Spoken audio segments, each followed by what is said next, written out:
Please welcome Professor Suman Mukherjee. Very nice. Lighten it up. Lighten it up. Mr. Chairman and members of the House, I must first thank Dr. Subramaniam Swamy for having joined us on this side of the floor. He has actually given you quotes from all members of the Parliament, or the Assembly if you like, which is collectively a House. And from the quotes you can clearly understand they don't know what they mean. And that is precisely the motion for today's debate. In the opinion of the House, they do not have an opinion. And he took pains to tell you repeatedly how the opinions do not merge to a consensus. We are on a very serious motion today and not on a light mood. Governments are formed not on thoughts or imagination. They are formed on opinions. And the moot point today is, why do we differ and why is there a difference of opinion? Or, if I put it in other words, what is the fastest form of opinion making? And you won't believe it. The fastest form of opinion making, which most of the people on the other side of the floor know, is spreading a rumor. And why does that happen? It's not that we are born with prejudices, but we grow into them. You come in without a religion, you exit the world without a religion, but while you're here, you adopt a religion. So whether it's vegetarianism, your personal religion, or the ism that you follow, it's something that you grow up with because you think what you see and what you've heard is right, and what you don't know is wrong. Try to preach vegetarianism to an Eskimo, and you'll understand the problem. And it's because of these prejudices that get into us, and he was talking about opinions and being opinionated.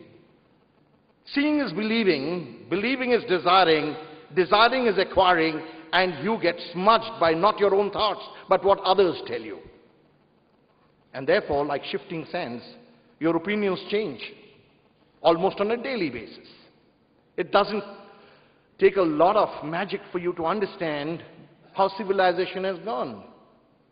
We began by tribal societies, polygamy, bigamy, monogamy, one wife, two wives, and now the Parliament and the Constitution says, yes, some can have 4 wives.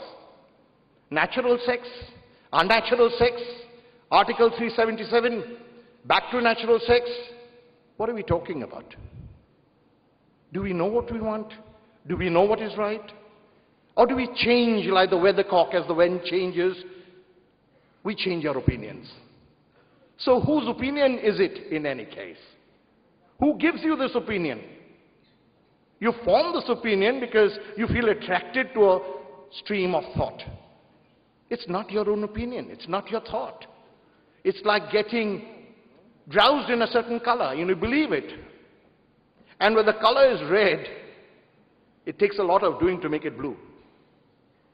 And we've seen that in Calcutta, haven't we? And on that note, we can ask, what is the difference between public opinion and private opinion? Public opinion is based on what people think, other people think. And you're coerced to believing that's the in thing, and therefore, if it's not common, if it's new, then it's not wanted. And takes a lot of doing to bring in a new thought. It requires a lot of doing to say, no, this is not right. Why? And the second question I'd like to ask is what Russell asks. Why be so passionate about an opinion?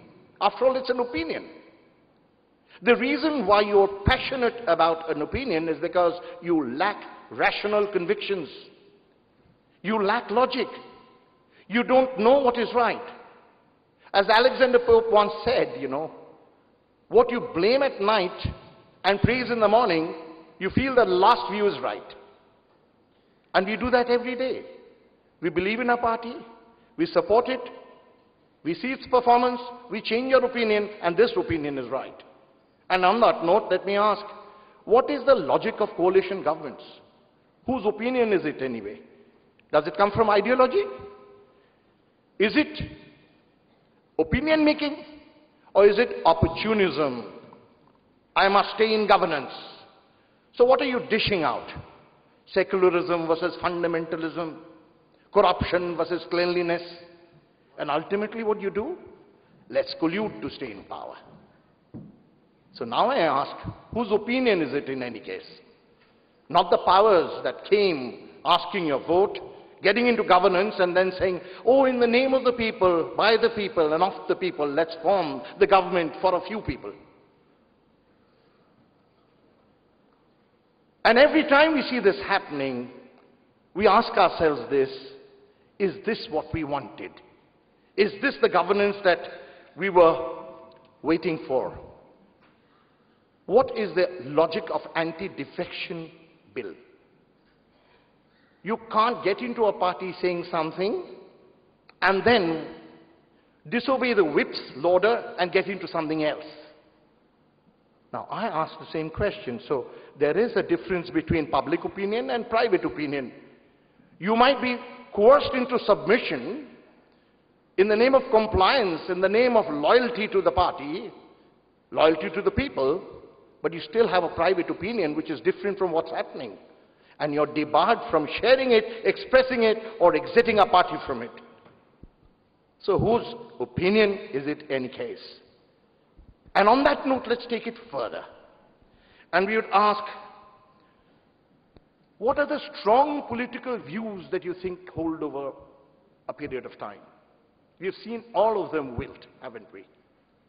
Communism, socialism, welfare, economics, capitalism. Is this brand of capitalism giving us the best benefit? Free markets. And then you bring in something like saying, how do we read the world? And you bring in an index called Sensex. And I'm still debating what is this index which has neither sense nor sex. And today you say it's gone up, so country is doing well. Oh, it's crashed tomorrow, country is doing terribly. Can an index like that create an opinion about the market situation, which wavers over not days, but between morning and evening? So what is your opinion? Where does it come from? Why do you resist change? Why do you get angry if there is an argument against your opinion? What forms that opinion? What changes it? If good men make an opinion, that is knowledge in making. So ultimately, the whole idea of opinion is who's forming that opinion, who's telling you what it is. What has stood the test of time? What Jesus said, what the Gita said, through the words of so-called Krishna, what Muhammad said, what Buddha said, what James said. Has that been subject to change? Have you been looking at articles of changing there? No.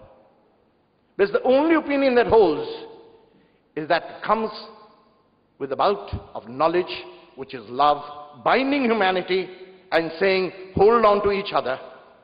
Where your wisdom expresses your freedom, where your love holds you together, where your culture gives you perfection of tolerance, and where your education gives you character. And if this has not happened, I'm sorry to say, if India is ranked as one of the most corrupt nations in the world, there's a problem with our education here. If India is a place where doing business is one of the worst in the world, there's a problem of governance here. And if India has still not been able to know which party to choose, and a 6-month party comes and puts a laundry wash to all other existing parties, there lies the answer. You want cleanliness, which is close to godliness, and that is the opinion that holds. The House, ladies and gentlemen, has no opinion.